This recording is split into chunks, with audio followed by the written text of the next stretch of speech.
I want to thank you so much for tuning in to the F5 Recovery Radio. This is your host, One Pretty Ricky. I'm joined by my co-hosts, Adam Martin, Kirsten Huovinen. We're super thankful that you continue to support our show and watch and talk about all things recovery. So, of course, want to thank our sponsors, the F5 Project, the Ridge Treatment and Reentry Center, and, of course, our brand new sponsor, GoAwayBear.com. We're really looking forward to talking about a great show. We're going to be talking about pride and recovery today. So I hope you enjoy what we have to share and maybe learn something. So what's up, y'all? How you feeling? Rawr. GoAwayBear.com.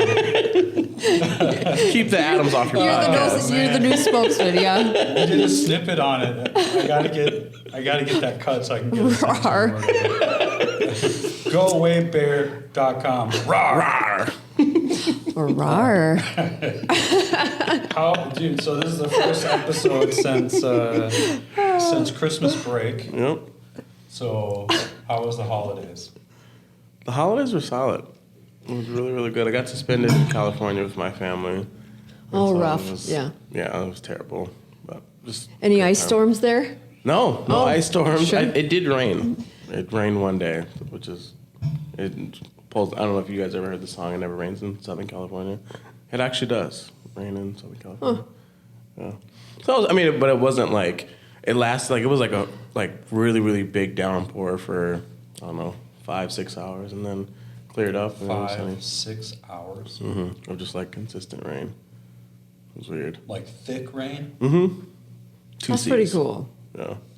Huh. I like rainy days. Yeah, but it's weird because I think of all of my we usually try to go every Christmas. I've been going. I don't know since I moved to North Dakota. It's never rained when I've gone.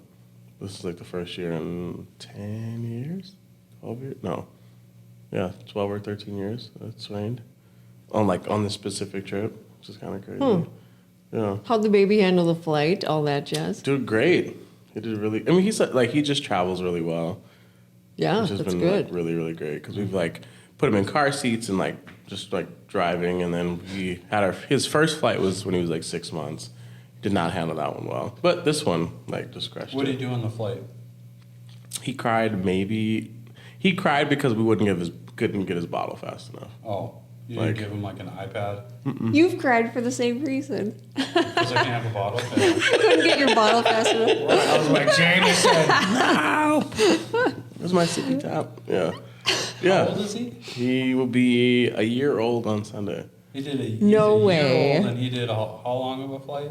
He did 2.5 hours. So we flew Fargo to Denver, then Denver to LA. So it's We're 2 cutting hours. all this shit out.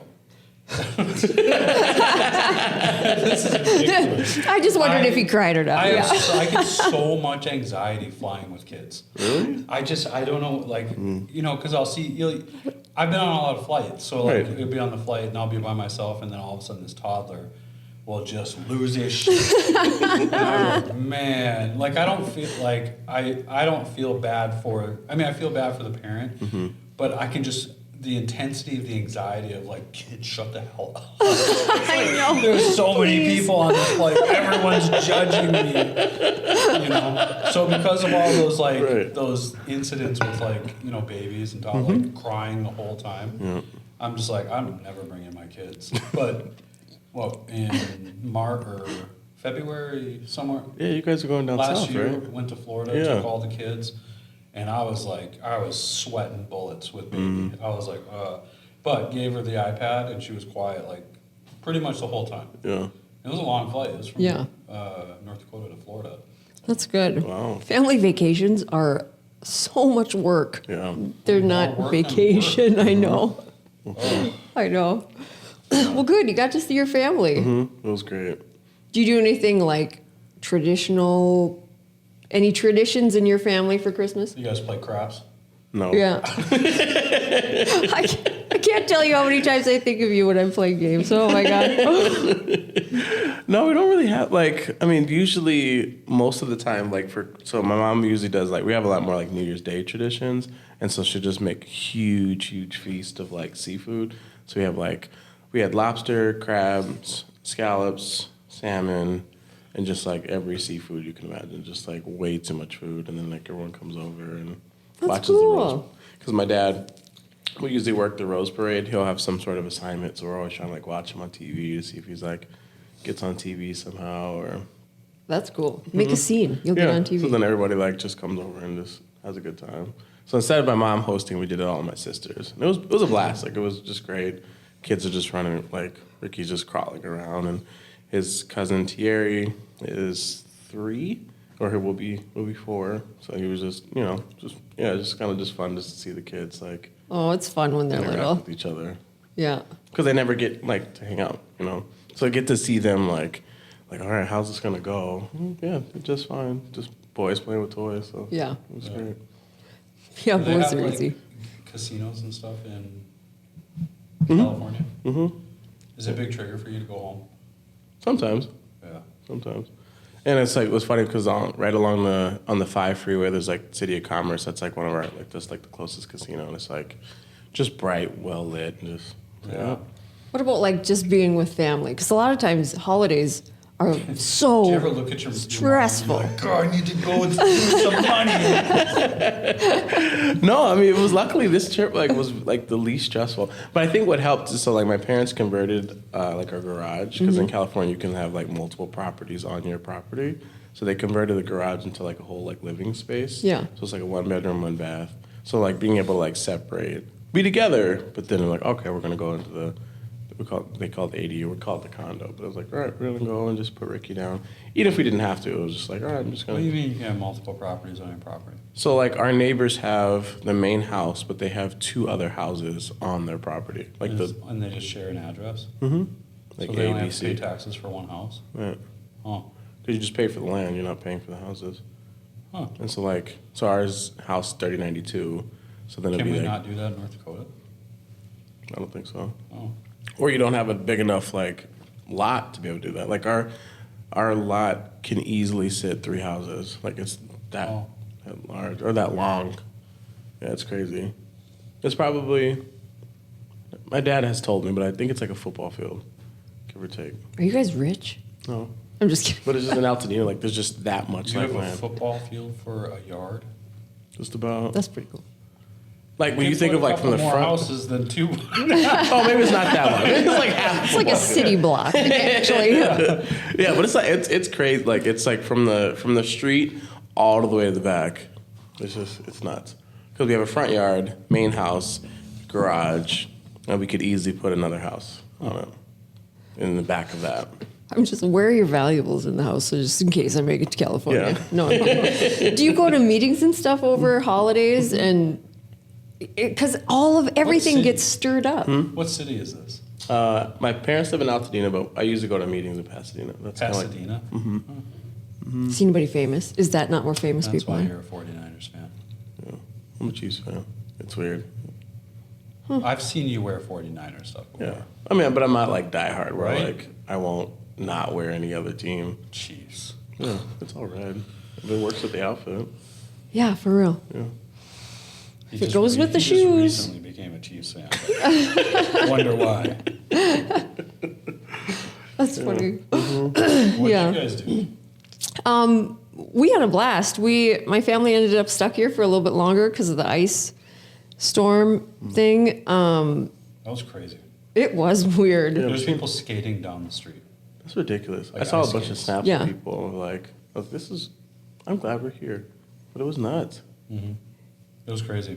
And my husband stepped outside. The first step he took, on his ass. Oh, no. I know. And he's broken his coccyx before, and that's not what you think it is. But he What do I think it is? he broke his coccyx, the tailbone. But a lot of people think like, coccyx. But anyway, Don't think anyone thought that.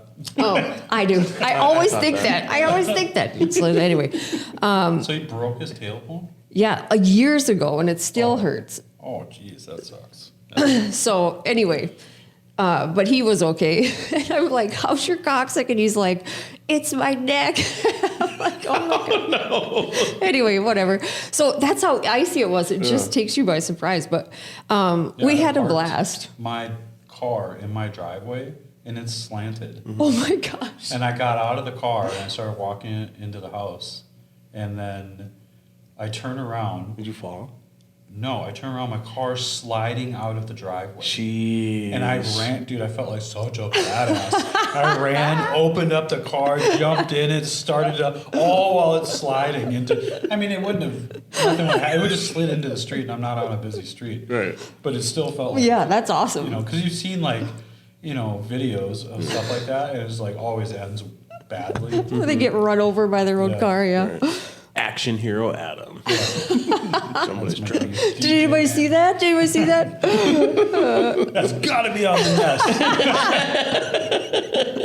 How is everything else filmed and not this? Or the camera angle's just out of corner. You see the car roll, It but you did don't not see get Adam. recorded. Oh, Bummer. that makes sense. Because I'm sure we would have seen it on Facebook. It would have been, Oh, for sure. like, it would have been TikTok. It would have been on I everywhere. was like, I know you guys think I'm amazing, but check this out. Legend. Was that your stunt double? Yeah, No, that's Brad good. Pitt. No, we had a lot of fun. What'd you do? For the holidays? Mm-hmm. Well, I took a week off from work. It was more like a staycation. So I spent Oh, I a little love bit of time those. with the kids. I did not go home because of the ice storm. Yeah. I think I probably could have made it there and back, but it was too much to like be like, I'm taking the kids. Yeah. You know. So not much. Yeah. I'm not really a holidays guy. Why do you say that? I just wondered, like, if it's something from before, or if it's just you just don't like the stuff, You or know, when I was in a halfway house, Kirsten was a counselor there. Not mine, but she was a counselor there. And ever since then. Why do you feel that way? shut up. I do that to my boys too, and they're like, "I'm fine." I'm like, okay, geez. I don't know. I think, I don't know, mom and dad split up pretty Yeah. early or whatever, so it was all, I don't know, it's just, my family never really got into holidays. Yeah. So. I mean, my extended family did, and I go home for Thanksgiving or Christmas or whatever, but that's about it. Oh. So you didn't get the fun 2 Christmases or Christmas? Go home, go home. No, I only got, my dad wasn't around, Ricky. Oh yeah. Wah, wah. Woo. Anyway, but a Yeah, lot all of these divorced kids were like, yeah, I get 2 Christmases. I was like, I still only get 1. well, I mean, yeah. But a lot of people in recovery feel that way about holidays, and it gets super weird, or they're around family and they're like, it was so stressful. My parents stressed me out, so that's why I relapsed, or I made this bad choice or whatever. But I think the suggestion I was always given at holidays is like, just help somebody. Just ask a relative, can I get you something? Or the simplest thing, but get out of your own head. That self-obsession just turns into self-pity, and then it's like, they don't understand me. I should have some eggnog. Yeah. I think for me, it's probably, since you asked, Yes. Counselor Kirsten, Yes. I'm so used to being around tons of people, whether it's staff or, events, network, whatever. And then I'm not, it's a small group of people. I love my family to death. Don't get me wrong.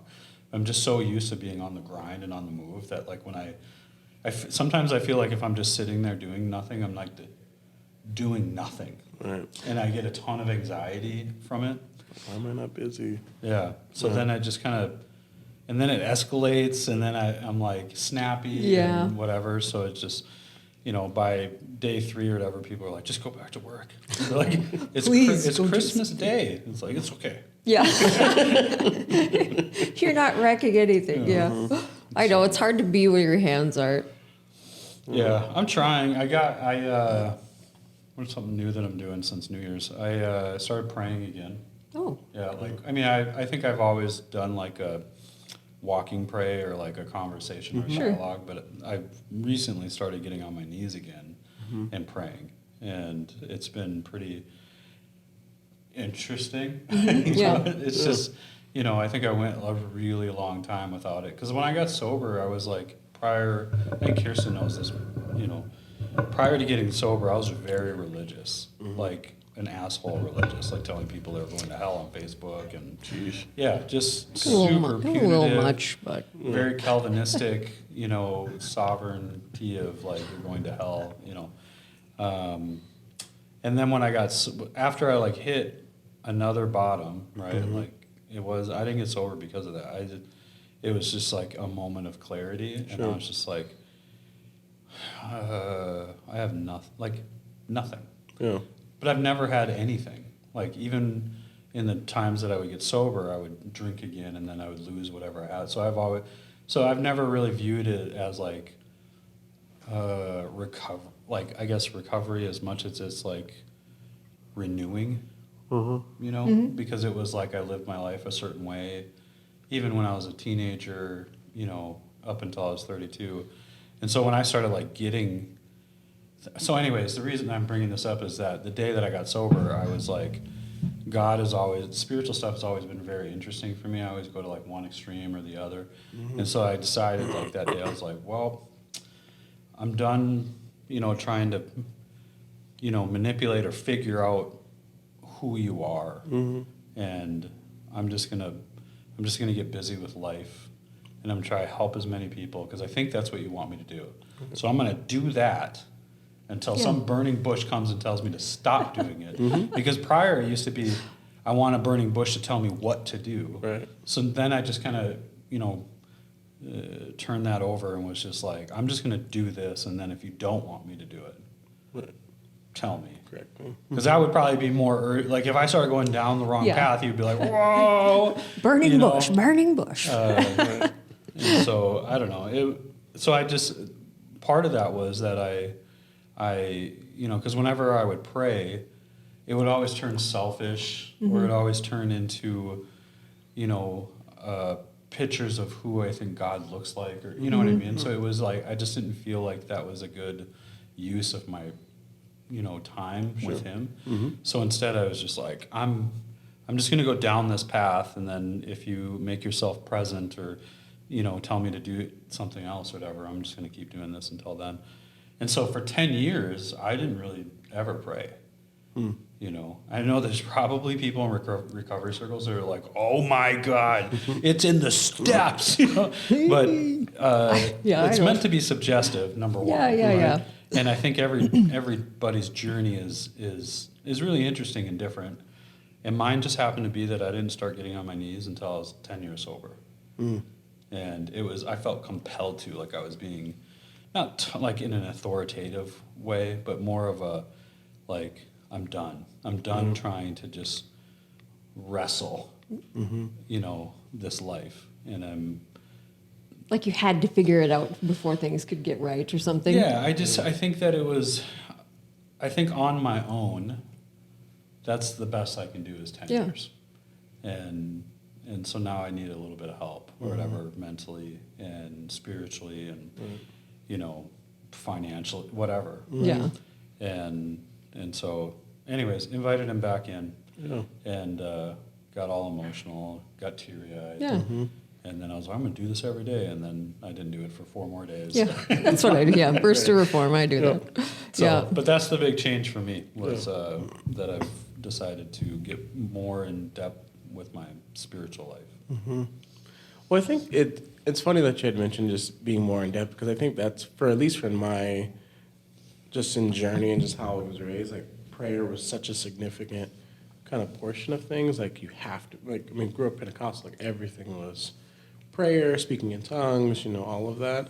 And so when I first got clean, it was just a weird, like, pride thing, because it was like, okay, we're supposed to believe in this higher power and all of that, but then it was just some, like, all of the, like, the treatment and the different things are like, it was like, I could make this be religious, I could make this feel this way, or I can just take it for what it is. And so I would kind of, like, would oddly, like, go to church, but then I would try to, like, separate it. I'd be like, okay, well, this is church, and this is recovery. Even though it's in the steps and even anything else, it's like, well, this is 2 very different things. When I'm at church on Sunday, I'm praying. I'm not praying about, my recovery or, like, Lord, help keep me clean or anything else. It's like I'm praying for people. It's like, all right, I'm praying for, like, please don't ruin my marriage. All these things are, like, separated from, like, the recovery side of things. And so when I would pray, I would never pray about any of this. I would pray about everything else. And so it was, like, such a weird, like, probably after maybe a year and a half, then I was like, why am I separating these out to be, I'm going to pray over these things, and then these things I'm going to handle. Or these things my counselor's going to do, my therapist will talk to me about. Like, it's like, God, you don't have to handle these things because you put the people in my life. But here's this other stuff that I don't have anyone guiding me on how to be a good husband. I don't have anyone guiding me on how to, like, keep showing up to work when I hate my job. All these different things. It's like, all right, Lord, help me in these things.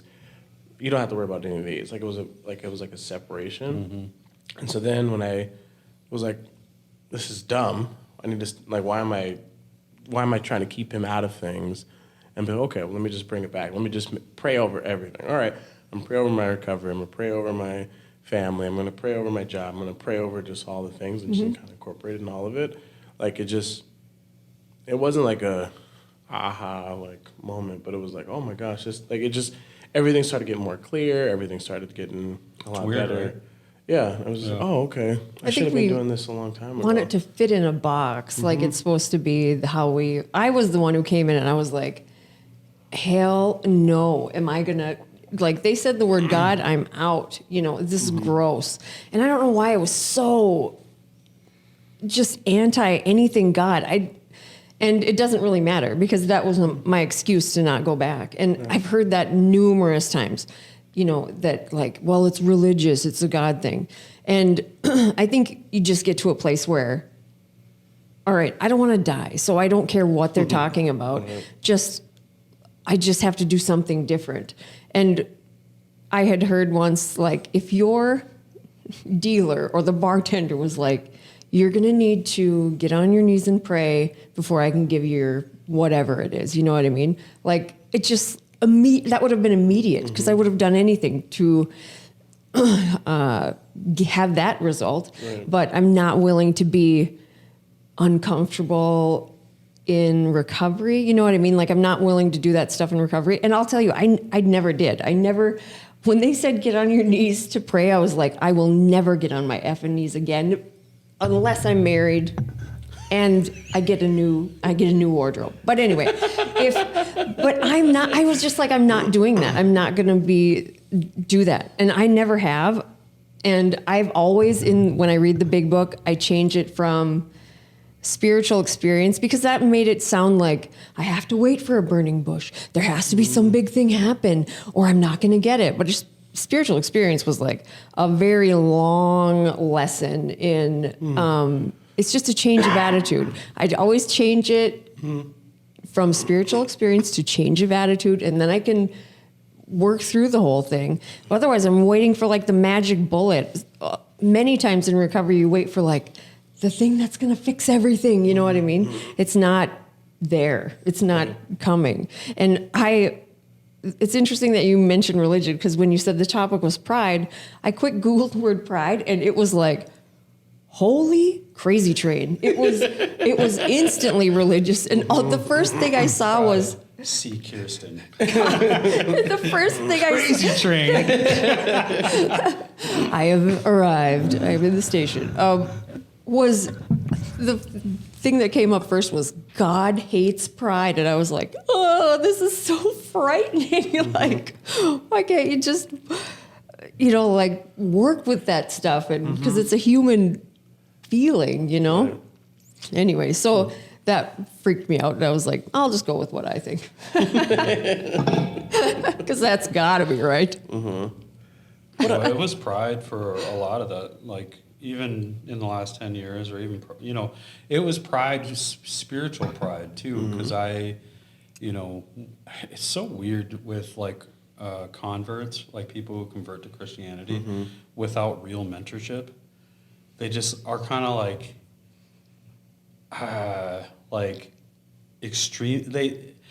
If left unattended, they could become extremists, and they become, it's like that anywhere though. Like new guys in prison, like they're the ones causing most of the trouble. Right. And I didn't have like the good mentorship, and I just like all of a sudden I was like, looking at all the reasons people go to hell, and I need to like point them out. And then I would have my own. I need to point them out. Yeah, I have I don't know if you know this. Leviticus. They're like, I'm a New Testament Christian. I'm like, or like the Pentecostals, or I went to like a Pentecostal like camp, and I was like brought up in like a very Calvinistic,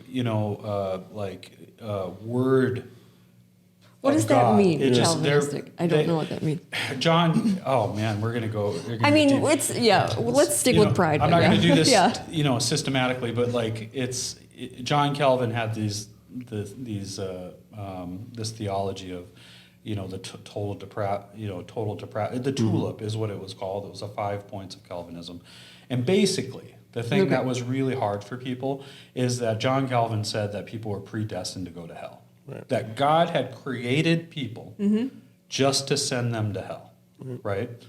And there's a whole theology behind it, and it would take days and days to like explain it. But, okay, cool. So we're not going to get into it, but he doesn't believe in the spiritual gifts. He didn't believe, Pentecostals, they believe in speaking in tongues and healing and interpretation and visions and all that stuff.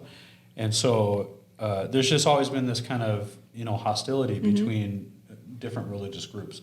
So anyways, I'm that other guy, and I'm in this Pentecostal church, and someone just gets up and just starts, like, I don't know what he was speaking in tongues is what he was saying, and it was just like crazy. Like he just right in the middle of a church service, pastor's up there preaching, and all of a sudden this guy gets up. He's like, and I was just like, damn, security. And so then this guy's like, he's like, do we have an interpretation? And then someone gets up and interprets it, and I was like, what? I was like, bullshit, man.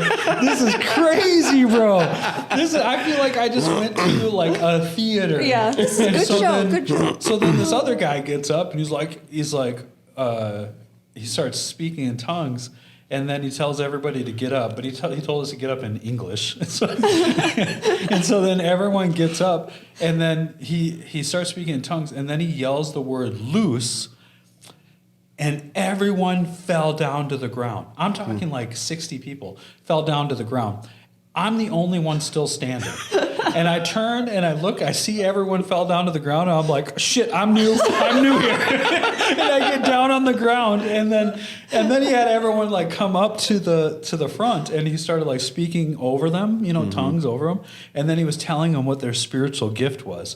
And he comes over, and then as soon as he told them, he'd tap them on the forehead, and they fall over. Right? And I was like, okay, now I have a warning, because I'm like 3/4 into the line. And so then as he's coming to me, going one by one, I'm like, my pride's starting to build up. And I was like, you know what? When he touches my forehead, I'm going to push forward. And so he comes over to me, and he's like speaking in tongues, and he's like, your spiritual gift is music. And I was like, what? What a trap. I wanted like tongues or visions or something. And then Try again. So I was mad. He pushes me on the forehead, and I'm like, no. It will not be music. And then he had like his like number 2. He was like, you're supposed to fall down. And I was like, oh, sorry. And then I just like, just slumped over. So I was just like, I just got like, and it was, I'll tell you the one thing about Pentecostals that I really love. They are so passionate about their faith. Like I have a supreme jealousy for how dedicated they can be for it. Because that moment that I went through is like that every time I think about religion. You know what I mean? Like I don't have to be in a moment of someone yelling loose and speaking in tongues for me to get like prideful and bitter. And I'm like that all the time, So I have not gone back to church since then. And I know not all churches are that way, but I just, I get too prideful. I start thinking that the guy's teaching something wrong, or he's taking it out of context, or, what are they trying to get out of me, or whatever. And then after I started F5, and then we started like building some momentum in the community, and people then it just kind of was weird, because I'd go to church and then people know who I was and stuff. And I was like, I just want to go. This is why I really enjoy going to recovery meetings, because there's smaller meetings where Yeah. nobody knows who I am. Yeah. And I can just go sit, read in Yeah. the book, share, help a new guy, you know, and then it's done. It's not a big, you know, oh my God, Yeah. you're here. Right. I'm like, I know. You're real. Like, I'm me. I get it. So I don't know. I got a love-hate relationship with churches and religion. I think Jesus was like a badass. Yeah, I think it was a He cool was dude. like the greatest criminal justice reformer of all time. Like didn't give a shit what anyone thought. He protected prostitutes. You know, like Word. I wasn't looking at you when I said. Listen, I should have been paid. Anyway, keep you know, going. talk Yeah, shit to priests and tax collectors, and he just treated everybody the same. He was just like, "You're all a bunch of sinners." And that's the message, right? Yeah. Just don't be a dick. And I don't care what people I don't believe. think that was the message, but It is though. Just don't be a dick. That's the only rule in my house. I'm like, boys, the only rule is don't be a dick. I don't care if that means don't Jesus interrupt said your so. Jesus teacher. said, don't be a dick. Yeah. And so did I. So write a book on me. But they had, but that pride though is so, even in recovery, can be so toxic and so isolating. And if the answer to, being sober is connection, pride is the thing that gets in the way. And I can't tell you the number of people that I've met with throughout my 20 years of doing this that understand addiction, like they intellectually understand it, they feel like they know what to do, but they are too proud to walk through that door. You know what I mean? And you have to be willing to be uncomfortable, and it just kills you. It's just trading. I'm willing to be miserable and continue on this path. I'm more willing to do that than I am to be a part of something that I just don't know about. And I think, negative pride is based in fear, and it's good to have pride, to be proud. Like I'm proud of being a mom, and I'm proud of all these things. But I think there's a humility that comes with that. And the positive pride is based in hope, because it's just like, I'm proud of this, but I'm going to help the next guy get to where I am so they can be proud too, It's not judgmental and hateful and whatever, It's not punishing, which it should, it shouldn't be anyway. But anyway. Yeah, I want to tackle that, but I want to thank our sponsors. Rawr. Yeah. Yeah. GoAwayBear.com, the F5 Project, and the Ridge Treatment and Reentry Center. I want to thank them for sponsoring our podcast. It's just awesome that they believe in this and that believe in the vision that we get to do this. But so, Kirsten, you had mentioned about like this negative pride and positive pride. So for this next section, I want to kind of talk about like, can pride be a good thing in recovery? Does it have to be? Oh, for sure. Okay. It's hilarious when you first get sober and you're like, I went to work all 5 days this week and people are crying and applauding, the average guy's like, yeah, way to go, idiot, but it's good to be proud of that stuff. I think that when it gets toxic is when it keeps you from connecting with people because you know better, or you're entitled, you're whatever. Yeah. And you look like a douchebag, truthfully, but when you're always better than everybody, but that negative pride is so ingrained in, culture, really, like, well, don't be boastful, don't be this or whatever, which is silly because when someone asks, what are you good at? You're like, well, I don't know, not really anything. Like, well, then I don't want to hire you. I mean, it's stuff like that, where you have to have some pride in who you are. Otherwise, I think women, especially women, come into recovery with almost a lack of pride. And it is like where they don't believe in themselves. They don't even know, like, what do you like to do? I don't even know. I don't even know what I like to do. I don't know what I'm good at. They're either lost in, you kind of lose your identity as a person when you become a mom and you lose it, you know what I mean? And that leads to a lot of depression and anxiety and low self-esteem. And it seems as though, and this is just my perception, it seems as though men struggle with negative pride more so than women. I think that's like that machismo, I can't take suggestions or whatever. But so there's two very different ways that it can be negative. And a lot of times it's working with women to help them find find something that you love about you and just start there, Right. Be your best advocate or whatever, so. Did I diss you guys with the No, pride? it's good. Call this machismo. It sounds like chips. I think that negative pride is, I think it's two-part. I think one, it's your ego trying to survive. Sure. Keep appearances up Yep. most of the time. And I also think it's directly linked to some kind of pain and trauma, Okay. right? So, most survival tactics are. Sure. Right? It's, starving your ego it's thirsty, right? It's hungry. It wants to be served. And We want to have worth, yeah. yeah, and it wants, there's dopamine comes in many for sure. fashions. It comes when I'm right, I get a shot of dopamine.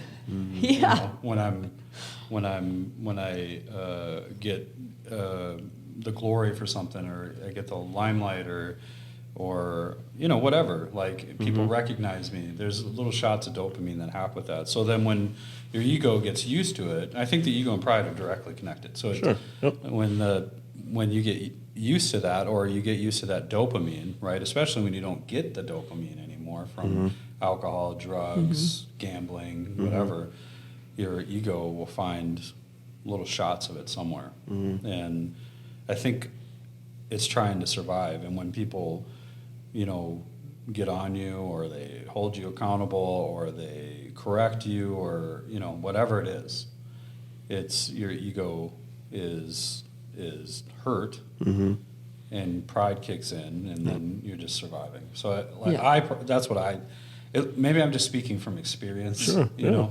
I don't like,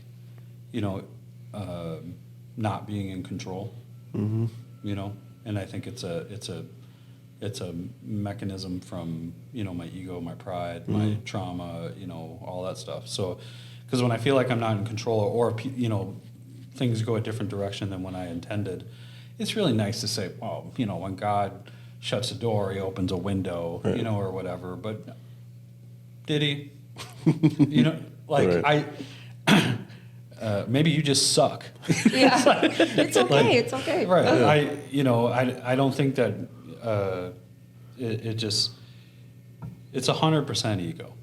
And, obviously, I think some people don't really understand, even in recovery circles, we've been inappropriately taught what the ego is, right? Like the ego is actually is the center, right? Sure. And then you have the super ego and you have the id. And the id is actually what I think people are referring to as the ego. It's the adolescent brain, dopamine, self-serving, and then the super ego is that, high legalistic morals and telling you that, you're wasting your life. And, so it's just this constant battle within. Right.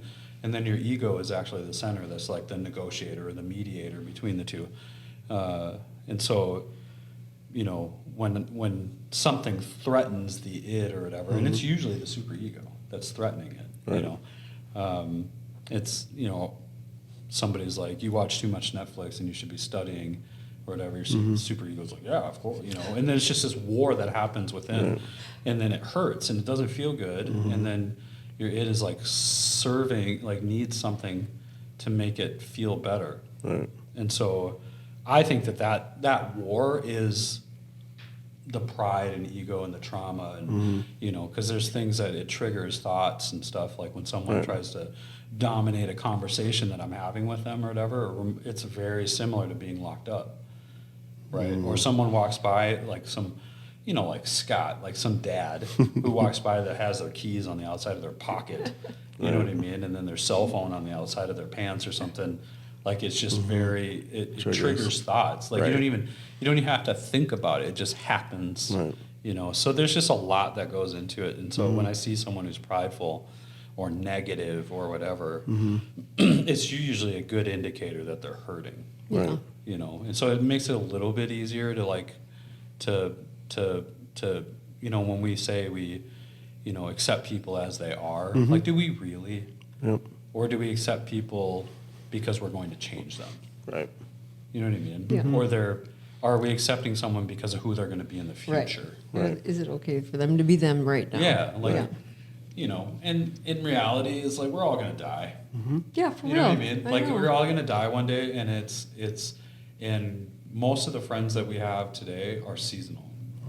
And so we can sit here and bent out of shape about the way that people are treating us, or realize that in 20 years, I'm probably not even going to know this person. Right. I'm probably not even going to know him in 3. Yeah. I think in the last 20 years, there's probably, in my circle, there's probably 2 or 3 people that are the same as they were 20 years ago. Sure. Prior to that, there's none, other than my family. My family's the only constant. Yeah. So it's like, I'm going to let this short-term emotional, feeling dictate some long-term consequence. Right. Or just accept them as the way they are. It's none of your business. Yep. And I think recovery teaches you a lot how to healthy recovery teaches you how to not take stuff personal and not just assume I know what you're thinking. Right. And that just turns into this whole hypersensitivity. And anything you say, even in passing, not even to me, is a slight to me somehow. You know what I mean? It just becomes so toxic that the only way to make that pressure stop is to do something use, or like you said, a dopamine fix, whatever the next obsession is, So it just gets in the way so much. And anything someone does has nothing to do with me. It has everything to do with them and their past experiences. And because I could be anybody at the moment, I just happen to be the one they're yelling at.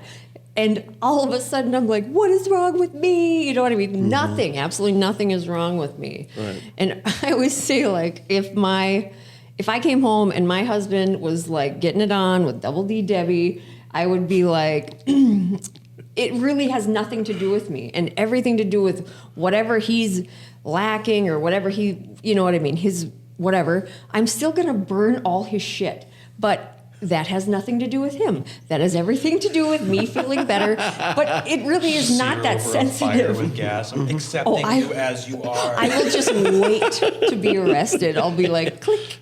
I'll stay here. But it's nothing personal. Those things are just people unhealthy, because there's a difference between responding to something and reacting. If you react, that's based on all of your experiences in the past. If someone says something to you that pushes a button, you're like, what the heck does that mean? Right. Are you saying this? And they're like, I have no idea why are you all like this?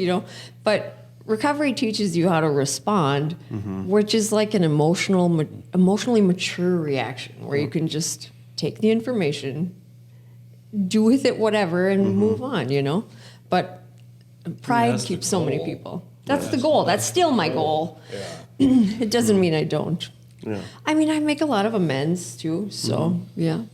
So for people who aren't in recovery, hopefully they're watching, what are some tools that you've found, because we know pride exists for all the different things to make sure that you're, in life. What are some tools that you have found that have helped you manage that pride or manage that ego to make sure that you're just living and becoming a better human or a better dad or a better mom or a better brother or coworker, whatever, right?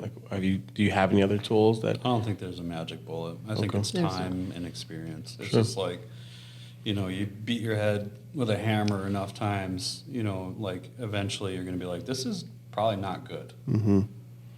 You have to be willing to hear people say things that are like, well, maybe you should work on this, instead of firing back like, well, maybe I should. You know what I'm saying? Pull out the resume. How dare you? Yeah. Tell me to correct something. You need to correct these 5 things. Right. Yeah.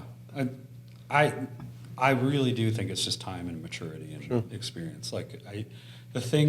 at 42, there's things that I don't get upset about today that I probably would have gotten upset about 10 years ago. Okay. You know, like, I used to get really bent out of shape when people overtalk me. You know, now it's just like, all right, obviously they have something to say. You know, I don't have to be, like, I have different solutions to that. Like, I'm just going to hurry this meeting up, or whatever. I used to fight and be really opinionated about the stupidest stuff. Probably still am on some, whatever. But I think as I get older, it's just, I got better things to do. Sure. I think is what it is really. There's no, I think early on when I was like working on it, the more I worked on it, I feel like the worse it got. Because then I started having expectations. Yeah. And I'd be like the worst one when you're like early in recovery is when you have like your bad behavior starts to show up a little bit. Yeah. And then people are like, did you get drunk or something? Like, did you relapse? Sheesh. And you're just like, what? Yeah. Like, I can't, that's like the one thing people early in recovery lose their shit about is if someone believes that they relapse when they didn't relapse. Right. They'll even get mad if they did relapse and be like, no, I didn't but if they didn't, and they feel like that their life is like completely different than it used to be, and then people are like, you're really not that different. You're like, what the Yeah. Now I'm going to relapse because what's the use? Facebook. Yeah. Adam is an asshole, So, I don't know. Which people have fair to ask because typically the last 30 years you have. You know what I'm saying? It's just like the odds are good in my favor. But I'm not thinking that when somebody says that. No, never. It was the most humbling moment of my life. When I had in the middle, around 12 or 15 years sober, I quit going to meetings, which was unhealthy and it just tanked immediately. I mean, it was 2 years later I was suicidal. But anyway, and then I went back to a meeting I started, and I was the new person at a meeting I started, and I just was like, I have to swallow my pride and just go get to know people again, because they'd be like, hi, are you new? And I'm like, bitch, I made this place, you know what I mean? But you can't really say that because you're like, and I've let it go to hell for a few years. So it's that just happened to me. I started going back to the BYOBB, and I was like one of the original people at the meeting, and that was probably 12 years ago. Because I relapsed after I helped start the meeting. And then went to it for a while after I got sober, and then I quit going around probably 3 years sober or something. Okay. And then, so now 10 years sober, I went back. They asked me to come speak at it. And so I'm sitting at this table, and this new guy comes up to me, and he was like, hi, I'm Bob. And I was like, hi, Bob. He's like, you new around here? And I was like, yeah. I know. And he was like, welcome to the meeting. Here's a newcomer packet, this and that. And I was like, and so then Fred comes up, and he was like, hey, yeah, I see you met Adam. He's like, yeah. He's like, he was the original GSR for this meeting. And I was like, oh, thank God. I know, God, please, yeah. I'm not new. That's so great. Such stupid pride. I know, it is. It's ridiculous. It's ridiculous. I've been sober for 10 years, Bob. I know. Do you want the newcomer back? I mean, but I'm so happy that they're involved in doing something that I know enough to just shut my mouth and be grateful, But inside, you're just like, oh, that was a thought that I had. I was like, it's super cool that he's doing it. Yeah. Like, he's walking up to someone he doesn't know, making him feel comfortable. This is working. This is what, because I know why he's doing it. His sponsor probably told him, he's like, if there's someone new at the meeting, you got to talk to him. Yeah. You get him a newcomer packet and a big book, all this stuff. Yeah. And so he's just running around because I remember when I was new, and my sponsor would be like, you need to shake everyone's hand at the meeting. You need to set up a coffee date with a guy at the meeting and call 3 people on the phone list every day. Right? And so I'd just walk up to a guy and be like, hey. I know this is really weird, but. Are you you new here? New around here? Yeah. He's like, yeah, this is the first time at the meeting. I'd be like, yeah, cool. Well, nice to see you. And then you walk away, and your sponsor would be like, so did you talk to? Yeah, I talked to that guy over there. What'd you guys talk about? He's new. That's as far as I got. Go make him feel comfortable. Yeah, that's the trick, right? Or you get the Just shit sit with jobs. them. Or Yeah, whatever. oh, yeah, Like, I was yeah. the vacuumer. I think we talked about this before. But we were at the Tupperware building, and it's like all carpet. And so they're like, and there's like one vacuum. And at the time, there's like, I mean, it's just like church, right? Yeah. There's like probably, I don't know, at that time, it felt like there was probably a couple hundred people going to this meeting. Yeah. And then I'm walking around trying to vacuum, and they're all doing Norwegian goodbyes. And it's just like, Yes. as soon as they're just like 200 people in this room, and I'm just trying to vacuum with a tiny ass vacuum, this very large building. Right. And so like right when I'll like go to the places, like I'm spot checking, Yeah. you know, because there's people in like groups. And so then it's like, now it's to the time where it's like, I'm starting to get resentful. Yes. Like, there's hate nothing, you. if you want to work, like I've heard people Standing like, here. God, I need to work on my pride, my acceptance, and I need my patience. And he doesn't just give it to you. Yep. He gives you opportunities to work To on work it. on Right. it. Yeah. If you want to, if you want God to have you work on something, it should be the vacuuming job at an AA meeting, because they do not give a shit if you're a vacuum. Yeah. So you just start walking around with this vacuum, and then you just like stare at them, and then you get closer, and then you just kind of You have to bump right the up, shoes. bump the shoe, and they're like, "Dude, bro," and I'm like, "I'm doing my job. You're just sitting around talking to people. Get a job, man." And they'd be like, "How long you been sober?" That's irrelevant. Yeah, I know.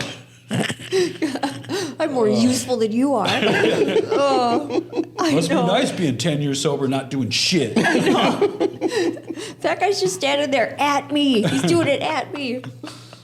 Yeah, I know.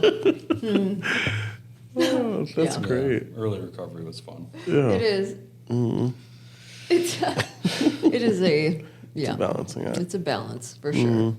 I think that probably, like, you know, the cool thing about like meetings, groups, is that it's kind of like an incubator. Yeah. For you to like work on shit before you go out back into the real Yes. world. Right. You know, Before you're bumping your boss's shoes, you're Yeah. like, move, we're jackass. going to practice these principles in all of our affairs with our prospective employers and family, what all this stuff, right? And then you go out into the world and you're like kind and Yeah. tolerant. Right. Yeah. And then you get to the meeting and you're just like egotistical and prideful. And then your sponsor calls you out on it and he's like, you need to work on that. Go talk to that new guy. Yeah. You know, get a yeah. commitment, you know, set up coffee dates, call, you know, whatever. And then you're just like kind of 3 inches tall by the time you leave the meeting. Yep. But you feel better. You do. It For felt some good to have. God-given reason, Yeah. people Yeah. just talk shit to you, and you're like, "Oh, I feel amazing." Because Right. you trust them and Yeah. they're in the same sinking ship you're in. And you're just like, yeah, it Yeah. works. I don't know. Get a bucket and just start emptying out the water in this leaky ass ship. What am I All supposed these to other do? drunks. Yeah, it is. You're together. And that's the connection. Right. Your ship is sinking. All of you. Nobody's paying bills. Everybody's hooking up. I mean, it's just a chaotic nightmare. But you've never felt so safe and secure Right. and trusting in your life. My mom was always surprised. She'd come to meetings, and then there's a break in the middle, and you know, we'd go outside or whatever because I smoked at the time, and my mom would say, "Are you going to leave your purse?" And I was like, "Yeah, why?" I mean, I have never had more faith in. That's probably the only place I would just leave my purse sitting there, you know. Right. But there's honor among thieves, maybe. I don't know, but it's more. I don't know. It It just kind of feels. reminds me. Have you ever watched Gangs of New York Yes. Yeah. with the butcher, and he leaves his watch in the middle of town to Right. show that no one's going to mess with it? It's kind of the same thing. thing. It's just like you don't want to piss someone off at the meeting because you want to go back to the meeting. Right. Yeah. You know, well, I mean, I wasn't always that way. But I mean, I'm I went going to back welcome anyway. you. Yeah. Right. But I'm not gonna not. Hide my money. I mean, I'm not dumb, but Adam's here. I'm gonna take this with me. Yeah. but it is. There's just like I don't know. It's a different connection. Do you guys have like jokes? You know, like how we have our stereotypical jokes. I'll walk up to someone, they'll say something dumb at the meeting, and be like, "Sober up, bro." Yeah. Or, you know, it's just a kind of a funny, whatever Yeah. play on words. Do you guys ever be like, don't bet on that, or Yeah, we have a lot of just random like gambling jokes, just that just randomly come up and just phrases and things. and So no it's one's like, "Oh, Ricky's on his way to relapse." Trigger! Okay. Yeah, everyone's Yeah. just like, oh, okay, and it's always funny. Like, yeah, you want to shuffle? One time I accidentally said, "Do you want to shuffle your pages to?" It's like, oh shit. Like, so I was talking about like to the Yeah, public, yeah. shuffle your pages to today's date, and then I looked around. No one caught it, so I was like, okay, thank God. But I just thought somehow just like, yeah, You just, have Oh to man, do I'd have that. such a heyday if I ever went to a GA meeting.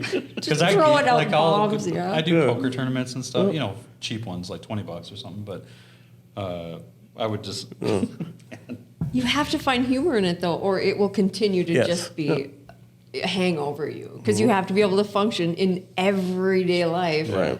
And a lot of people are like, it's so serious. Why do you Yeah. make light of it? Like, but it is. But because- when you're yeah. with all the people who we all struggle with the same thing, it's like we get it. laugh at it or wallow in the drama. I mean, I'd it's walk just up to the stupid. coffee person and be like, hit me.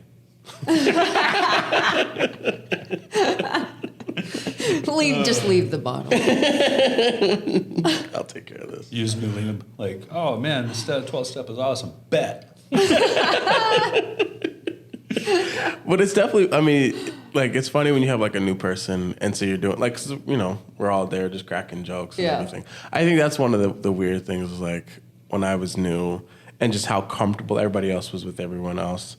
But it never changed because I was there. When I was still, I had been to a few meetings, so they knew I was they knew I was new, but no one ever changed who they were. They didn't stop the jokes. They didn't do anything for me. No. So if I was triggered, then they were like, well, that's on you, man. coming back. Yeah, exactly. It was Yeah. keep coming back. When it's but you guys crack jokes.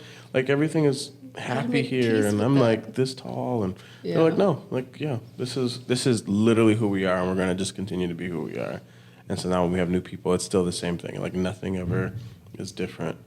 Oh, it is so freeing. It Yeah. is so freeing. When I finally hung out with women that are now my girlfriends that would talk about the mortifying things I did in addiction, and they were laughing, and it was just I can make peace with this. In fact, I can make peace with this, and it can help me help other people. Right. And it became those worst moments that I thought were the worst, darkest moments have became my biggest asset. They're the darkest days have created the greatest life. Yeah, I think all this is really proves that pride is seasonal. It's irrational. It's subjective, right? It's because even when I mentioned earlier, it's there's things I get prideful about today that I wouldn't have in the past, and there's things that I don't get prideful about that I'd used. It's just, Right. it's all irrelevant. Right. It's almost to the point where Yeah. pride is just is not needed at all, and it's just some trigger. It reminds me of. Have you ever heard that story about the Chinese farmer? Mm-hmm. Where he's got this Chinese farmer's got this acre of land or something like that, and he's got a horse and his couple kids, and he's tilling the land, and then all of a sudden the horse takes off, and the townspeople are Valley News Live shows up, and they're like, this is so bad for you, this is horrible, oh my God, what do you have to say, this is so bad, and he's just maybe it is, maybe it isn't. And they're like, this guy is crazy. You don't have a horse anymore. You're not going to be able to till the land. It's all going to spoil. You're going to go hungry. This is so bad. And he's like, maybe it is, maybe it isn't. And then a couple days later, the horse comes back with a bunch of other wild horses. And he becomes the richest guy in the town. And then they come back and they're like, this is so good for you. God loves you. You're going to be able to sell horses and buy more land. And your son's going to get an inheritance. And you're going to be taken care of your whatever. And they're like, this is so good for you. And he's like, maybe it is, maybe it isn't. A couple days later go by. His oldest son is out trying to break the horses because they're all wild, and bucks him off and breaks his back. And they're like, this is so bad for you. And he's like, maybe it is, maybe it isn't. And then a couple weeks go by, and the Red Army's coming through to take all of the firstborn sons to a war. And they overlook his son because he broke his back.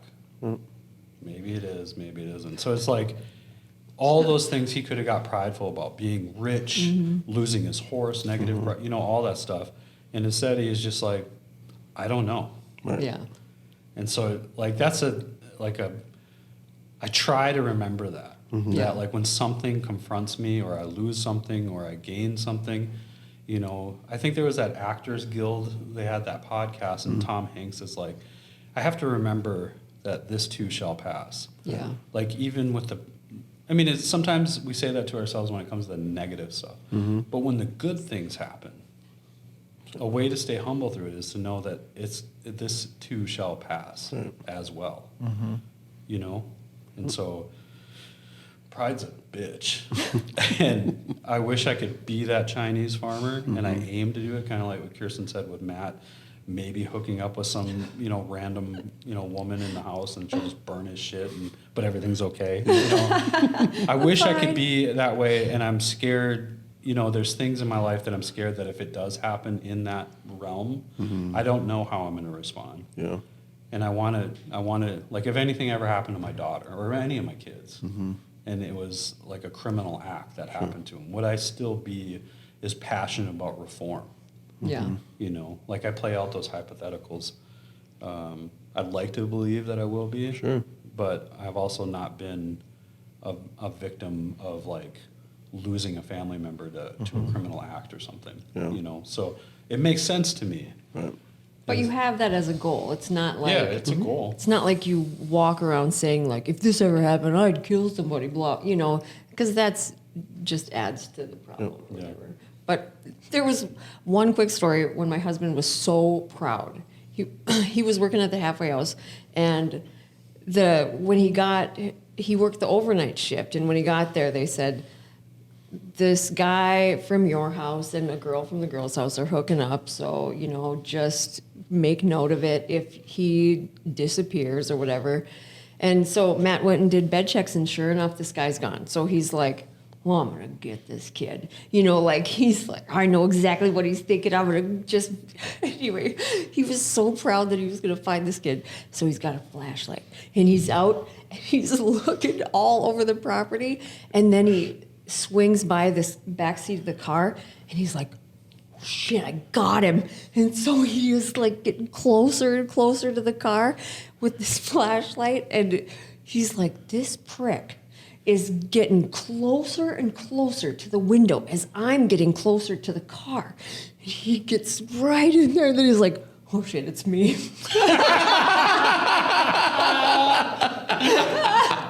So he was a little deflated. He was like, oh, I guess I'm not going to catch him. But he had a whole speech worked out and everything. Oh, Anyway, Great. old Maddie. that's usually how pride works for me, too. Well, I want to thank the F5 Project, the Ridge Treatment and Reentry Center, and of course, GoAwayBear.com for sponsoring our podcast.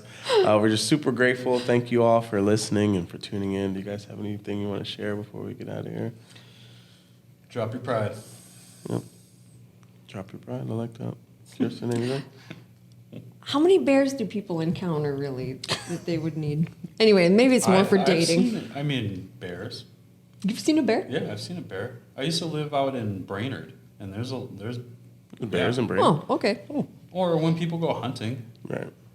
there's Yeah, they I might suppose, encounter a bear. yeah. I mean, it's not only for bears. You can Right. probably have it as a protector, like when you're on the street or something. Someone like is Predators. Yeah, Spray 'em.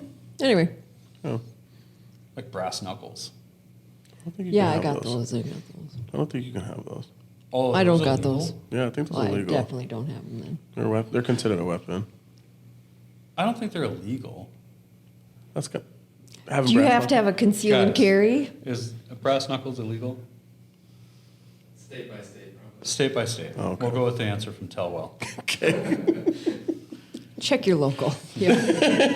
Check with your local police We asked them a department. question. They told us kind of good. Yeah. Well, thank you guys. This was awesome. Drop the pride, y'all. You don't want to hit with your cookie crumbles before we get out of here? No. Okay. Well, have New a great Year. day and And recover, that's how the everyone. kite flies. No?